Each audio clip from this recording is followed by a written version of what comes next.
بسم اللہ الرحمن الرحیم نحمدہ ونصلی ونسلم علی رسولہ الکریم۔ معزز سامعین، کچھ دنوں سے میڈیا کے ذریعے یہ ہم سنتے آ رہے ہیں کہ تبلیغی جماعت کا ایک آدمی اپنا خواب بیان کر رہا ہے، اور بڑا افسوس ہوتا ہے اس کو بتانے میں بھی، لیکن حقیقت سے چونکہ آگاہ کرنا ضروری ہے کہ ان کی حقانیت کیا ہے، ان کی سازشیں کیا ہے، ان کی کنسپریسیز کیا ہے، اس لیے بتانا پڑتا ہے۔ 3 خوابوں کا ذکر تھا، جس میں ایک یہ کہ معاذ اللہ نبی پاک صلی اللہ تعالی علیہ وسلم کو ایک فقیر، ایک بگر کی حیثیت سے دیکھا گیا۔ اس کا یہ جملہ تھا کہ نبی پاک صلی اللہ علیہ وسلم کے ہاتھ میں ایک ایلومینیم کا کٹورا تھا اور ہاتھ میں ایک لکڑی تھی، اور سفید کرتا، لفظ میلا اس نے یوز کیا کہ میلا کرتا، جبکہ نبی پاک صلی اللہ علیہ وسلم کے کرتے مبارک کو، ان کے کپڑے مبارک کو اہانت سے میلا کہنا یہ کفر ہے۔ اعلی حضرت امام اہل سنت رحمت اللہ علیہ نے کیا خوب بیان فرمایا کہ ایسا کیوں نہیں کہتے لوگ کہ ڈسٹ نے، یعنی دھول نے حضور علیہ الصلوۃ والسلام کے کپڑے میں رہ کر پناہ حاصل کی، اس طرح کا جملہ ادب کے ساتھ۔ لیکن ان کمینوں نے اس طرح بیان کیا کہ میلے کپڑے سفید اور نیلی لنگی کے ساتھ۔ اب دیکھیے اب خاکہ کیسے بنایا۔ تیسرا خواب جو میں نے دیکھا تھا، جس میں بہت زیادہ اندر سے پریشان ہو گئے تھے، اندر سے گھبراہٹ ہو چکی تھی، کیونکہ یہ عام آدمی کے سمجھ کی باہر تھی۔ میں نے دیکھا اللہ کے نبی صلی اللہ علیہ وسلم ایلومینیم کا جو بھیگ کا ایک کٹورا ہوتا ہے اس کو لے کر کے پھر رہے ہیں۔ تھوڑا سا میلا کپڑا ہے آپ کا، لیکن وائٹ کپڑا ہے، اور بلو کلر کی لنگی ہے، اور ڈنڈا ساتھ میں ایک لمبا سا رکھے ہوئے ہیں جو بھکاری رکھتے ہیں عام طور سے، اور میں بھی پیچھے پیچھے جا رہا ہوں۔ کوئی بھیک دے نہیں رہا ہے، لیکن میں ایسے سفر کر رہا ہوں، بس اتنا نظر آیا۔ بہت زیادہ گھبرا گئے تھے، یہ کیا دیکھ رہا ہوں میں۔ خیر، اس کو بھی میں نے حضرت مولانا نور حسن راشد صاحب سے پوچھا، ان سے دریافت کیا۔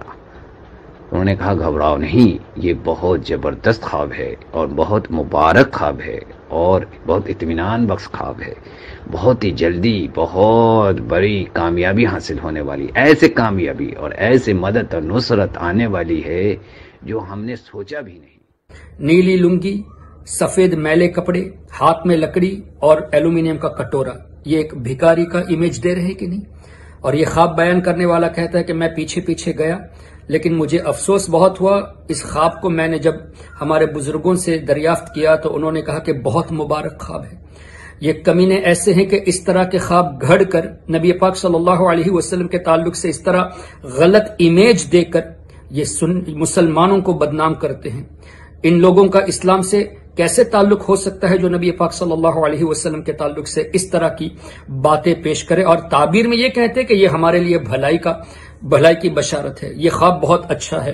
میں آپ کو اس سلسلے میں 1-2 باتیں بتاؤں تاکہ کچھ لوگ ایسے بھی ہیں جو یہ کہتے کہ ارے خواب ہی تو ہے نا، اس میں کیا حرج ہے۔ سیدنا امام بخاری رحمت اللہ تعالی علیہ نے بھی خواب دیکھا کہ نبی پاک صلی اللہ علیہ وسلم کے جسم اقدس کے پارٹس الگ الگ تھے، اس کو جمع فرما رہے ہیں، لیکن وہ خواب امام بخاری نے دیکھا اور اس کی تعبیر یہ تھی کہ نبی پاک صلی اللہ علیہ وسلم کے الفاظ مبارک حضور کی حدیث سے کئی جگہوں پہ پھیلی تھی، اور امام بخاری کے ذریعے اللہ تعالیٰ نے ان حدیثوں کو جمع فرمایا۔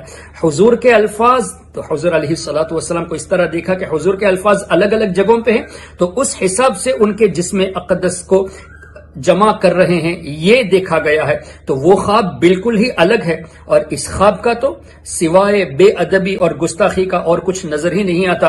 اس طرح کی 1-2 باتیں میں آپ کے سامنے انہی کی کتاب سے پیش کرتا ہوں، یہ کس طرح خود اپنے عقیدے کے خلاف بولتے ہیں۔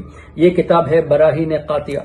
پہلے اس میں آپ دیکھ لیجئے، براہین قاطعہ میں یہاں لکھا گیا ہے، خلیل احمد امبیٹوی نے یہاں بہت کلیئرلی لکھا ہے نبی پاک صلی اللہ علیہ وسلم کے علم کے تعلق سے کہ حضور علیہ الصلوۃ والسلام کو غیب کا علم نہیں دیا گیا، یہاں تک کہ حضور علیہ الصلوۃ والسلام دیوار کے پیچھے کی بات بھی نہیں جانتے۔ حالانکہ حضور نے ایسا نہیں فرمایا کہ مجھے دیوار کے پیچھے کا علم نہیں، یہ انہوں نے اپنی طرف سے گھڑا ہے۔ اور ساتھ میں یہ لکھا ہے کہ شیطان کو غیب کا علم دیا گیا، نبی پاک صلی اللہ علیہ وسلم کو اگر کوئی غیب کا علم مانتا ہے تو وہ شرک کر رہا ہے، یہ ایمان کا حصہ نہیں بلکہ یہ شرک کر رہا ہے۔ یہ جملے لکھنے والے خلیل احمد امبیٹوی نے اسی کتاب میں خواب بیان کر رہے ہیں دیوبند مدرسے کے تعریف کے تعلق سے۔ اب دیکھو یہ کس طرح اپنی بات آتی ہے تو خود ہی جو لکھا ہے اس کے خلاف بھی بولنے پر یہ لوگ آ جاتے ہیں، اور ذرا شرم نام کی ان میں کوئی چیز نہیں۔ کیسے شرم ہوگی؟ جہاں ایمان نہیں وہاں شرم کہاں سے ہوگی؟ سنیے، یہ بتا رہے ہیں دیوبند مدرسے کے تعریف کے سلسلے میں کہ نبی پاک صلی اللہ علیہ وسلم کو ایک صالح شخص نے دیکھا، ایک نیک آدمی نے زیارت خواب میں کی اور حضور علیہ الصلوۃ والسلام کو دیکھا کہ حضور علیہ السلام اردو میں بات کر رہے ہیں۔ یہ براہین قاطعہ پیج نمبر 30 میں یہ پورا ہائی لائٹ کیا ہوا ہے، پیج نمبر 30 براہین قاطعہ آپ دیکھ سکتے ہیں، اور یہ ہے مکتبہ کتب خانہ امدادیہ دیوبند۔ اچھا، اس میں یہ لکھا کہ نبی پاک صلی اللہ علیہ وسلم نے اردو میں کلام کیا، تو ان کے حساب سے نیک آدمی نے یہ پوچھا کہ یا رسول اللہ صلی اللہ علیہ وسلم آپ کو اردو کہاں سے آئی؟ آپ تو عربی ہیں۔ تو حضور علیہ السلام نے اس طرح جواب دیا کہ جب سے علماء دیوبند سے ہمارا معاملہ ہوا، یعنی علماء مدرسہ دیوبند سے جب سے ہمارا معاملہ ہوا ہم کو اردو آ گئی۔ اس طرح کے جملے یہاں لکھے گئے ہیں۔ اب مجھے بتائیے، ایک طرف یہ لکھتے ہیں کہ حضور علیہ الصلوۃ والسلام کو دیوار کے پیچھے کا علم نہیں، دوسرا یہ لکھتے ہیں کہ حضور علیہ الصلوۃ والسلام کے بارے میں یہ عقیدہ رکھنا کہ ہمارے آقا غیب کا علم جانتے ہیں یہ شرک ہے، جبکہ شیطان کا علم ثابت کرتے ہیں۔ تو شیطان کو غیب کا علم جاننے والا ماننا شرک نہیں ہے، نبی کو ماننا شرک ہے۔ یہ کیسا قرآن کے خلاف بتا رہے؟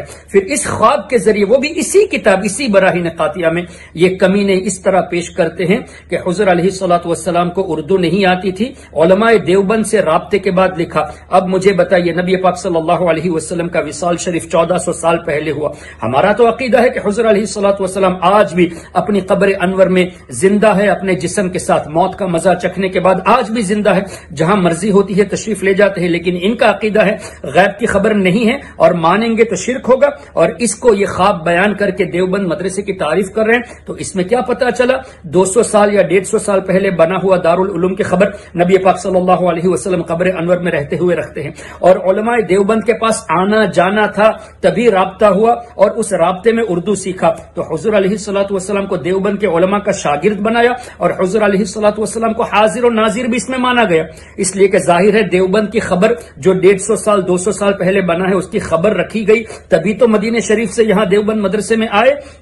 پھر مزید یہ کہ نبی پاک صلی اللہ علیہ وسلم علم غیب بھی رکھتے ہیں کہ دیوبند کا مدرسہ شروع ہو چکا ہے، وہاں ایسے ایسے علماء ہیں، اس لیے ان علماء سے رابطہ کیا جائے اور اردو سیکھی جائے۔ تو خود ہی اپنی کتاب میں جو لکھا ہے کہ یہ شرک ہے، اور یہ خود ہی یہ لوگ شرک کرتے ہیں۔ اسی طرح ایک اور خواب میں آپ کو سنا دوں، کہنے کا مطلب یہ ہے، کلپ بڑی ہو تو کوئی حرج نہیں، لیکن بات ضرور ہی ہے، اس لیے آپ اس کو ذہن نشی کر لیں۔ کافی چیزیں ہیں لیکن میں اختصار کے ساتھ پیش کرتا ہوں۔ اپنی بات کو کرنے کے لیے، منوانے کے لیے یہ نبی پر بھی جھوٹا خواب گھڑ دیں گے، نبی کے تعلق سے بھی جھوٹا خواب یہ لوگ گھڑ لیں گے۔ اب دیکھو، اس کتاب تذکرۃ الرشید عاشق الہی میریٹھی نے لکھا ہے رشید احمد گنگوہی کے حالات کے تعلق سے۔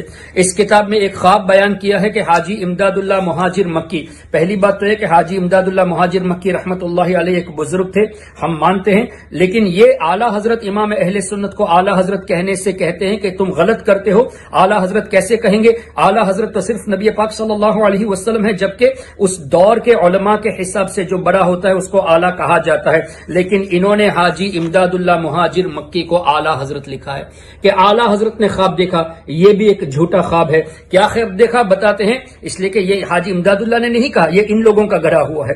یہ بتا رہے ہیں کہ حاجی امداد اللہ مکی نے خواب دیکھا کہ ان کی بھاوج مہمانوں کا کھانا پکا رہی تھی، اور اس میں نبی پاک صلی اللہ علیہ وسلم خواب میں تشریف لائے اور بھاوج سے فرمایا، اٹھ، تو اس قابل نہیں کہ امداد اللہ کے مہمانوں کا کھانا پکائے، اس کے مہمان علماء ہیں، اس کے مہمانوں کا کھانا میں پکاؤں گا۔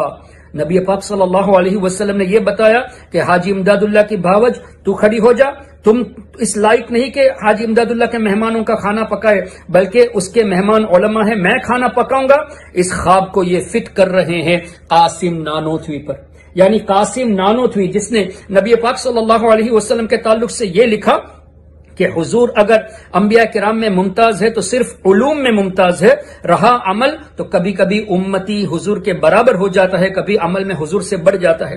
وہ یہ اب اس کی تعریف میں یہ کہا جا رہا ہے، اور اسی تحذیر الناس میں قاسم نانوتوی نے لکھا کہ نبی پاک صلی اللہ علیہ وسلم کے زمانے میں یا ان کے بعد کوئی نیا نبی آ سکتا ہے جو قرآن اور حدیث کے خلاف عقیدہ ہے۔ تو ایسے غلط عقیدے والوں کے تعلق سے اپنا چرچا کرانے کے لیے یہ کہہ رہے ہیں کہ قاسم نانوتوی کا وہ مرتبہ ہے کہ حضور علیہ السلام نے حاجی امداد اللہ کی بھاوت سے کہا کہ اس کے مہمان کا کھانا پکانے کے لیے تمہیں کوئی حق نہیں، تم اس لائق نہیں، میں کھانا پکاؤں گا۔ دیکھو کس طرح حضور علیہ الصلوۃ والسلام کی شان کو گھٹا کر اپنے علماء کا بیان کرتے ہیں۔ تو تب یہاں حضور کو کیسے پتا چلا کہ قاسم نانوتوی آنے والا ہے حاجی امداد اللہ مہاجر مکی کے یہاں 150 سال یا 200 سال پہلے، اور ان کا عقیدہ ہے کہ حضور نہ علم غیب رکھتے ہیں، نہ حاضر و ناظر ہیں، نہ غیب کی خبر رکھتے ہیں، اور یہ خود ہی اس طرح کی بکواسیں لکھتے ہیں۔ تو اس سے کیا پتا چلا؟ یہ اپنا چرچا کرنے کے لیے اس طرح کے جھوٹے خواب گڑتے ہیں۔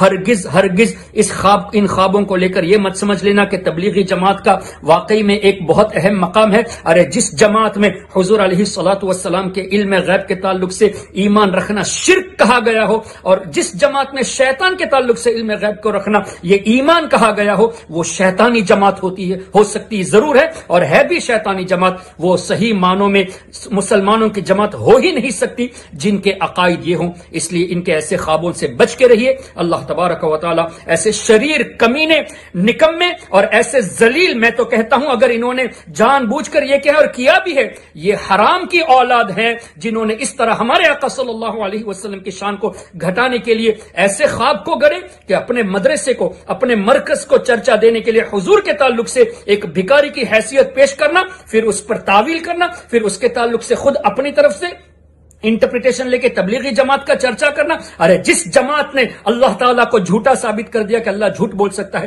جس جماعت نے حضور علیہ الصلوۃ والسلام کے تعلق سے اس طرح کی باتیں لکھی کہ حضور کو پیٹھ کے پیچھے کی خبر نہیں، دیوار کے پیچھے کی خبر نہیں، جس جماعت نے یہ لکھا کہ نبی پاک صلی اللہ علیہ وسلم کا خیال نماز میں آ جائے تو اس سے نماز بیکار ہو جاتی ہے، بلکہ اس سے تو یہ بہتر ہے کہ اپنے گدھے کا خیال کرے، اپنی گائے کا بیل کا خیال کرے، اور اپنی بیوی کے ساتھ جو تعلق ہوتا ہے اس کا خیال کرے، یہ حضور کے تذکرے سے بہتر، حضور کے خیال سے بہتر۔ ایسی جماعت کی ہم تائید کریں؟ ہرگز نہیں، جب تک یہ توبہ کر کے سنی صحیح العقیدہ نہیں آ جاتے ہم ہرگز ان کی تائید نہیں کریں گے۔ کوئی ہماری اس بات کو برا نہ مانے، جو مسلمانوں کے نام پر اسلام کے خلاف بکواسیں کرتے ہیں، یعنی اسلام کے خلاف باتیں کرتے ہیں، ہمارے آقا کی بے عزتی کرتے ہیں، اللہ تعالیٰ کی شان میں اس طرح کی باتیں کرتے ہیں، وہ مسلمان نہیں ہو سکتے۔ اس لیے ہماری طرف سے ان کی تائید کی کوئی امید بھی نہ رکھے۔ ہم چاہتے ہیں اور ہم حکومت سے بھی یہ مطالبہ کرتے ہیں ایسے لوگوں کو کڑی سے کڑی سزا دی جائے جو اسلام کو بھی بدنام کرتے ہیں، اور اسلام کی آڑ میں پوری امت مسلمہ کو اور پورے ممالک کو یہ لوگ غلط امپریشن دے کے سب کو برباد کرنے کی کوشش کرتے ہیں۔ اللہ تعالیٰ ایسے ذلیل کمینے حرامیوں سے اللہ تعالیٰ ہم سب کی حفاظت فرمائے۔